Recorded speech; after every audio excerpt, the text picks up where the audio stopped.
Hello everyone. स्वागत है आप सभी का मेरे channel Tech and Non Tech Gyan पर। तो आज है फिजिक्स की थर्ड वीडियो। टारगेट रहेगा हमारा 1000+ क्वेश्चन। सभी कॉम्पिटिटिव एग्जाम्स के लिए काफ़ी इंपॉर्टेंट वीडियो है। मैं डेली आपके लिए 10 क्वेश्चन अप्रॉक्स लाता हूँ फिजिक्स के, जो आपके किसी भी एग्जाम्स में या तो आए हुए हैं या वो एग्जाम्स में आने की हैं, और रिपीटेड क्वेश्चंस भी होते हैं। ठीक है, तो मतलब ये पूरी प्रायोरिटी होती है कि आपको ये क्वेश्चंस आपके एग्जाम्स में देखने को मिलेंगे। तो without wasting any time video को शुरू करते हैं। ठीक है, तो जैसा कि सबसे पहला जो क्वेश्चन है उसको डिस्कस करते हैं हम। पहला जो क्वेश्चन है वो पूछ रहा है कि जो हेलिस कॉमेट है, ठीक है, क्या है हेलिस कॉमेट है, उसकी पीरियोडिसिटी क्या है, मतलब कितने टाइम इंटरवल में वो बनता है। तो जो हेलिस कॉमेट है उसको हम बोलते हैं क्या है, वो एक कॉमेट है, और इसको बोला जाता है comet in the solar system, मतलब सोलर सिस्टम के अंदर ही हमें देखने को मिलता है। ठीक है, इसका जो ऑर्बिटल पीरियड है वो तो है होता है हमारे पास लेस देन 200 ईयर्स। कितना होता है, लेस देन 200 ईयर्स। बट हमसे क्या पूछिए, इसकी पीरियोडिसिटी पूछिए, मतलब कितने टाइम बाद ये रिपीट होता है। तो इसका जो टाइम पीरियड जो फिक्स है वो हमारे पास होता है 75 ईयर। कितना होता है, 75 ईयर। तो इसका करेक्ट ऑप्शन जो होगा वो हमारे पास क्या होगा, करेक्ट ऑप्शन जो होगा वो होगा हमारे पास सी, 75 से लेके 76 ईयर तक। और ये भी बोला गया है कि कोई भी पर्सन जो होता है वो अपने पूरे लाइफ टाइम में ये इसको 2 बार देख सकता है, ऐसा भी हमने सुना है और हमने पढ़ा है। तो ये चीज़ भी हम आपको बता देते हैं। ठीक है, पर ये इंपॉर्टेंट नहीं है एग्जाम्स पॉइंट ऑफ के लिए। एग्जाम पॉइंट ऑफ व्यू के लिए जो इंपॉर्टेंट था वो मैंने आपको बता दिया। ठीक है, यहीं अगर इसकी ऑर्बिटल पीरियड की बात करें तो हम करेंगे 200 ईयर्स। यहीं इसकी पीरियोडिसिटी की बात करें तो वो कितना हो जाएगा, 75 से 76 ईयर। तो उम्मीद है ये क्वेश्चन आपको क्लियर होगा। वैसे ये डायरेक्ट मैं बोलूँगा वन लाइनर का क्वेश्चन है, इसमें इतना ज़्यादा समझने के लिए कुछ है नहीं। और हेलिस कॉमेट क्या होता है, मैं इसकी सजेशन करूँगा कि एक बार आप इसको गूगल पे इसकी इमेज देख लें, जिससे आपको ये पूरा अच्छे से क्लियर हो जाए और आगे आप इसको कभी ना भूलें। चलिए चलते हैं क्वेश्चन नंबर नेक्स्ट की तरफ। कि हमारे पास जो साइंटिस्ट हैं कौन थे, हेनरिच। उन्होंने क्या है, एक फाउंडेशन तैयार किया था किसके लिए, डेवलपमेंट ऑफ रेडियो के लिए। ठीक है, टेलीफोन और टेलीग्राफ के लिए। ठीक है, तो उन्होंने एक चीज़ खोज की थी, और इन्हीं के ऑनर में, मतलब इन्होंने इतना बड़ा महत्वपूर्ण योगदान दिया था साइंस में, तो उन्होंने इन्हीं के नेम पर एक हमने हर्ट्ज किसी की एसआई यूनिट रखी थी। तो क्वेश्चन आपसे ये पूछ रहा है कि बताओ जो हर्ट्ज जो एसआई यूनिट होती है वो किसकी होती है। तो सबसे पहले हम बात करेंगे हर्ट्ज, सबको पता है किसकी होती है, काफ़ी बेसिक क्वेश्चन है, काफ़ी इंपॉर्टेंट और रिपीटेड क्वेश्चन है। किसकी होती है, फ्रिक्वेंसी की होती है। यहीं बात करते हैं साउंड की। साउंड क्या है, वेव है, तो इसकी कोई ऐसा यूनिट आप बता सकते हो वेव की क्या होती है, मीटर पर सेकंड। बट यहीं बात करें हम किसकी, साउंड इंटेंसिटी की। किसकी बात करें, साउंड मतलब साउंड इंटेंसिटी की, तो उसकी क्या हो जाएगी, वाट पर एरिया। क्या हो जाएगी, वाट मतलब power, power per unit area, तो इसकी क्या हो जाएगी, वाट पर मीटर स्क्वायर। एरिया को हम किससे लिखते हैं, मीटर स्क्वायर से लिखते हैं। तो ये चीज़ क्लियर है। एक सेकेंड, ठीक है, यही बात करते हैं किसकी, और हीट की। तो हीट की क्या होती है अपनी, सिंपल क्या हो जाती है, हीट की जो होती है वो होती है हमारी क्या, जूल। क्या हो जाती है, जूल। तो हीट की क्लियर होगी। और बात करते हैं लाइट की। तो लाइट भी क्या है, एक वेव है, वेव की मैंने आपको बता दी है। ठीक है, और ऐसा यूनिट जो लाइट की हमारे पास फिक्स जो हमको बताई गई है वो क्या बताई है, कैंडला। क्या बताई गई है, कैंडला, जिसकी हमने पढ़ी भी होगी। ये कौन सी आती है, 7 फंडामेंटल यूनिट्स के अंदर इसको रखा गया है कैंडला को, मतलब ल्यूमिनस ऑफ इंटेंसिटी। ठीक है, तो ये उम्मीद है इससे रिलेटेड जितने भी ऑप्शंस थे उसके बारे में भी मैंने आपको अच्छे से बताया और क्वेश्चन आपको समझ में आ गया होगा। चलिए नेक्स्ट क्वेश्चन की तरफ चलते हैं। आपसे क्वेश्चन में बोला जा रहा है कि जो वेट होता है किसी भी ऑब्जेक्ट का, the weight of an object on the moon is equal to कितने times of its weight on the earth, मतलब अर्थ के रेस्पेक्ट में जो मून पे जो वेट होता है वो कितने टाइम्स कम हो जाता है। क्योंकि देखिए ऑप्शन में क्या है, सारे फ्रैक्शन में है, तो वेट क्या होता है मून पर, कम हो जाता है। ठीक है, तो इसका करेक्ट ऑप्शन है, ये हम सभी को पता रहता है क्या है, 1/6 हो जाता है। ठीक है, चलिए वेट की बात करते हैं। वेट क्या होता है, मास इनटू ग्रेविटी। ठीक है, मतलब mg। ठीक है, क्या होता है, एक्सेलरेशन ड्यू टू ग्रेविटी। अब देखिए बात करते हैं सबसे पहले क्या, इसकी मास की। क्या मास किसी भी बॉडी का चेंज होता है, क्या नहीं होता सर। जो मास एक्चुअल में जो है वही मास इधर भी रहेगा, या आप उसको कहीं भी लेके चले जाओ उस बॉडी को, उतना ही मास रहेगा। तो चेंज क्या होने वाला है, चेंज जो होने वाला है वो होने वाला है अपना क्या, ग्रेविटी। क्या होने वाला है, ग्रेविटी। यही बात करें मून की जो ग्रेविटी होती है वो अर्थ के कंपेयर में कितनी हो जाती है, 1/6 हो जाती है। तो इसलिए इसका करेक्ट ऑप्शन क्या है, 1/6। उसका क्या हो जाता है, वेट कम हो जाता है, ये चीज़ है। बट एक्चुअल में जो कम होता है वो क्या होता है, ग्रेविटी का एक्सेलरेशन या ग्रेविटी जो अपनी लगती है बॉडी पर, ठीक है। चलिए चलते हैं नेक्स्ट क्वेश्चन की तरफ। क्वेश्चन पूछा है द एसआई यूनिट, मतलब इंटरनेशनल सिस्टम ऑफ यूनिट, जिसको हम पूरा वर्ल्ड जो है लेके चलता है, उसने लेंथ की जो एसआई यूनिट है उसको क्या माना है। तो जो एसआई यूनिट होती है उनको हम कोशिश करते हैं कि काफ़ी छोटी से छोटी, मतलब इतनी मॉडरेट लेके चलें कि वो काफ़ी कन्वीनियंट हो यूज करने के लिए भी और निकालने के लिए भी, ठीक है। तो जो लेंथ की जो एसआई यूनिट है वो किस में आती है, मीटर में आती है, ठीक है। चलिए बात करते हैं फंडामेंटल यूनिट्स की। Total number of fundamental units कितनी होती हैं, 7, जिनमें से एक कौन सी है अपनी, लेंथ, और जिसकी एसआई यूनिट क्या है, मीटर, ठीक है। चलिए आगे बात करते हैं। और मैं आपसे कमेंट पर आपका यही है, आप मेरे को कमेंट में 7 के 7 फंडामेंटल यूनिट्स अपने कमेंट्स में मेरे को लिखकर बताएंगे, ठीक है। चलिए नेक्स्ट क्वेश्चन की तरफ चलते हैं।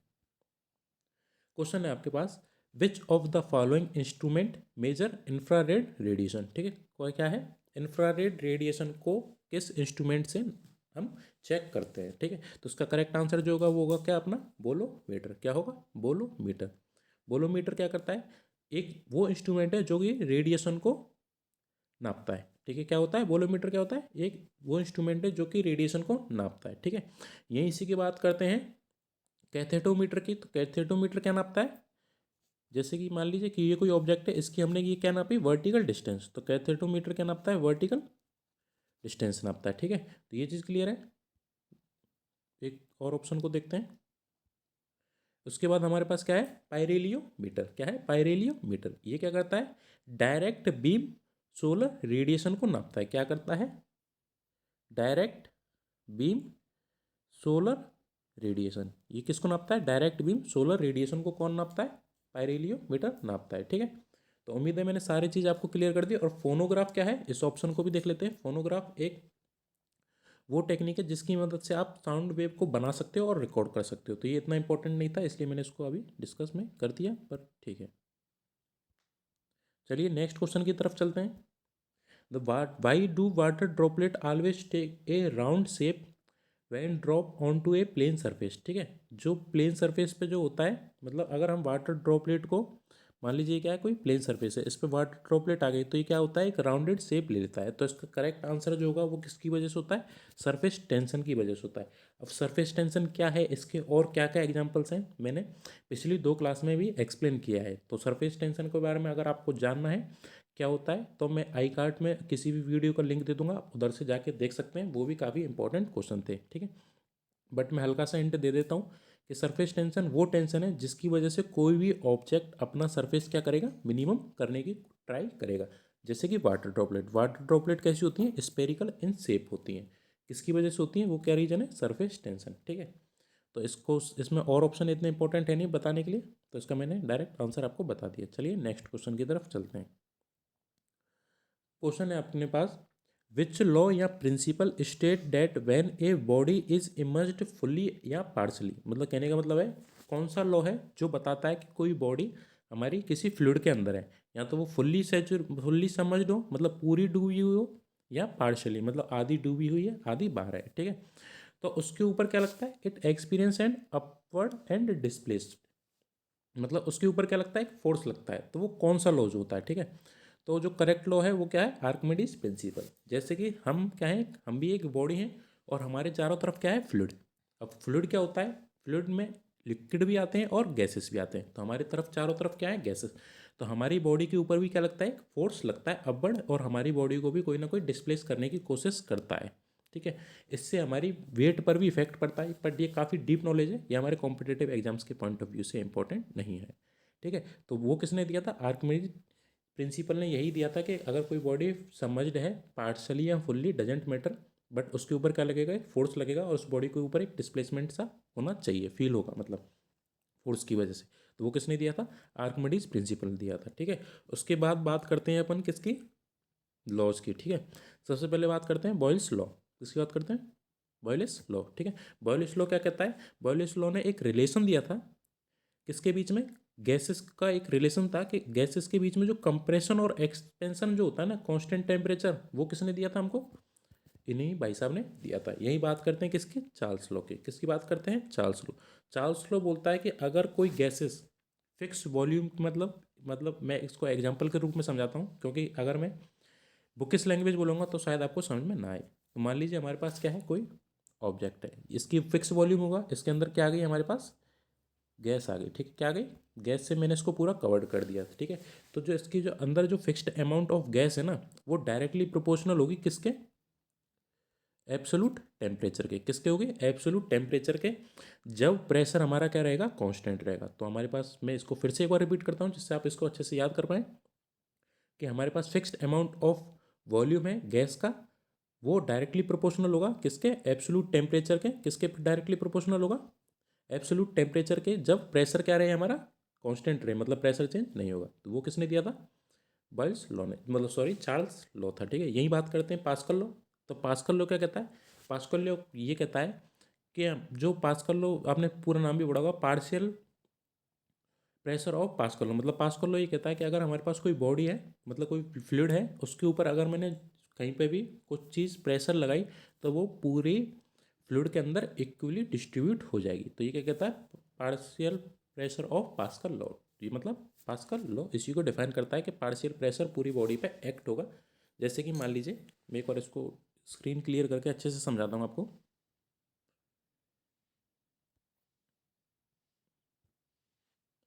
जैसे कि मान लीजिए, ये क्या है हमारे पास, एक इधर भी ये फ्लूइड भरा हुआ है, इधर तक ये फ्लूइड लेवल है। ठीक है, तो मैंने इधर से क्या लगाना चालू किया, फोर्स लगाना चालू किया, तो इधर से ये जो लिक्विड का लेवल है वो क्या होगा, ऊपर की तरफ जाएगा। तो कहने का मतलब यही है, अगर मैंने प्रेशर वगैरह फोर्स वगैरह इधर लगाया था, तो उसका इफेक्ट क्या होगा, पूरी बॉडी पे इक्वली डिस्ट्रीब्यूट होगा और हमें रिजल्टेंट देखने को मिलेगा। जैसे कि इसके एग्जांपल क्या हो जाते हैं, जितने भी हाइड्रोलिक मशीन होती हैं, कौन सी होती है, हाइड्रोलिक मशीन, वो किसी पे वर्क करती हैं, पास्कल लॉ पे वर्क करती हैं। चलिए नेक्स्ट क्वेश्चन की तरफ चलते हैं। लो, अभी समझाया था और उसका क्वेश्चन भी बन गया कि hydraulic breaks used in automatic vehicles is directly virtual application of which law. तो अभी इसका तो हर कोई आंसर दे देगा आंख बंद करके, क्या हो जाएगा, पास्कल लॉ हो जाएगा, pascal law of partial pressure. क्या हो जाएगा, pascal law of partial pressure. मतलब कि जो चीज़ मैंने एप्लीकेशन आपको ऊपर समझाई थी, वही चीज़ क्या डिफाइन करती है, पास्कल लॉ उसी को डिफाइन करता है। आर्किमिडीज लॉ क्या है, ये भी हम अभी पढ़ चुके हैं, कि कोई भी बॉडी कि अगर चारों तरफ फ्लूइड है, उसके अंदर वो पार्सली या फुल्ली समझड है, तो उसके ऊपर क्या लगता है, एक फोर्स लगता है, जिसको हम बोलते हैं बायनेंसी फोर्स। और डिटेल में जाए तो ठीक है, न्यूटन के 3 लॉ हैं, आपको अच्छे से पता होगा, फर्स्ट लॉ, सेकंड लॉ और थर्ड लॉ। फर्स्ट लॉ क्या कहता है कि कोई भी बॉडी है वो अपनी इनिशियल स्टेट में रहेगी। ठीक है, उस क्योंकि इनर्शिया उसके ऊपर एक्ट करता है।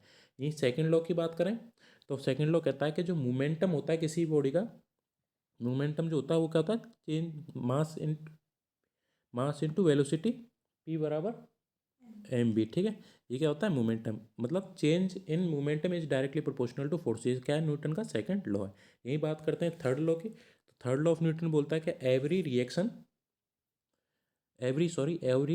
Has equal and opposite reaction. तो ये चीज़ क्या है, न्यूटन का थर्ड लॉ है।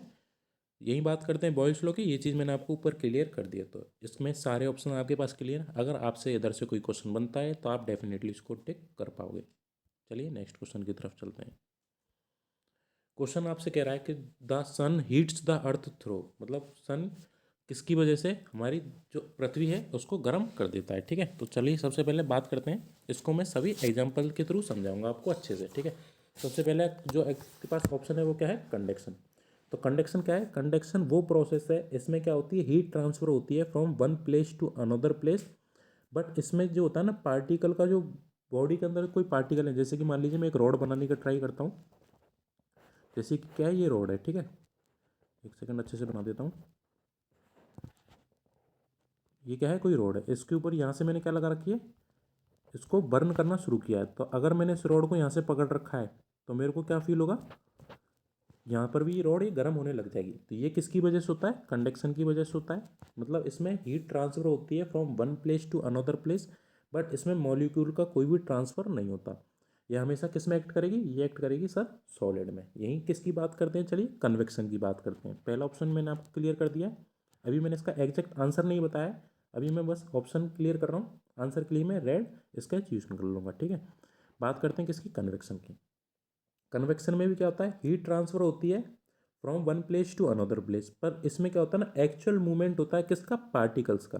ठीक है, किसका मूवमेंट होता है, पार्टिकल का एक्चुअल मूवमेंट हमें देखने को मिलता है। तो पार्टिकल का मूवमेंट हो रहा है तो ऑब्वियस ही बात है वो किस में होगा, फ्लूइड में होगा। जब मैं फ्लूइड को हीट वगैरह करूँगा तो उनका पार्टिकल का मूवमेंट चेंज होता है और इसलिए वो हीट ट्रांसफर कर पाते हैं। तो इसका वो क्या हो जाएगा, एग्जाम्पल क्या हो जाएंगे, फ्लूइड। मतलब कहने का मतलब फ्लूइड मतलब लिक्विड और गैसेस। लिक्विड और गैसेस में जो हीट ट्रांसफर जो होती है वो किसकी वजह से होती है, कन्वेक्शन की वजह से होती है। यहीं चलिए इसके बात करते हैं आंसर की, वो क्या हो जाएगा, इसका आंसर क्या हो जाएगा, रेडिएशन। अब रेडिएशन क्या है, रेडिएशन भी क्या करती है, हीट ट्रांसफर करती है with the speed of light. मतलब इसमें हीट ट्रांसफर होती है स्पीड ऑफ लाइट की हेल्प से, मतलब स्पीड ऑफ लाइट के बराबर हीट ट्रांसफर हो जाती है इतनी जल्दी।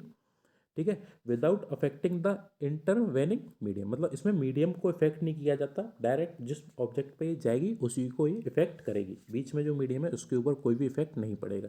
तो जो सन जो अर्थ को हीट करता है उसका करेक्ट आंसर क्या होने वाला है, रेडिएशन होने वाला है। यहीं आपसे सॉलिड की बात की जाए, ठीक है, कंडक्शन में क्या होता है, सॉलिड के अंदर जो हीट ट्रांसफर होती है वो कंडक्शन की वजह से होती है, और कन्वेक्शन क्या होता है, फ्लूइड में जितनी भी हीट ट्रांसफर होती है वो किसकी वजह से होती है, कन्वेक्शन की वजह से होती है। फिजन मतलब होता है टूटना, तो ये इसका ऑप्शन इस क्वेश्चन से मैच था नहीं, तो इसलिए मैंने इसको ज़्यादा लिया नहीं। तो वीडियो हुई हमारी यहीं ख़त्म। अगर आपको ये वीडियो पसंद आई हो तो हमारे चैनल को कर सकते हैं आप सब्सक्राइब, लाइक, और आपको कोई भी डाउट वगैरह हो तो कमेंट सेक्शन आपके लिए हमेशा खुला रहेगा। अगर आपको ये पसंद आए तो ये वीडियो आप शेयर भी कर सकते हो। थैंक यू, मिलते हैं अगली लेक्चर। टारगेट है हमारा 1000+। आपको कमेंट वर्क भी मैंने दिया हुआ है, क्या बताना है आपको, जो इतनी भी हमारी फंडामेंटल यूनिट्स होती हैं जो कि एक्चुअल में 7 होती हैं, जो हमारी मतलब एग्जाम पॉइंट ऑफ व्यू से इंपॉर्टेंट है, पर एक्चुअल में जो होती है वो होती है 9, पर हमें 7 ही याद रखनी है। वो 7 के 7 यूनिट का आप मेरे को नाम बताओगे। मिलते हैं नेक्स्ट क्लास में।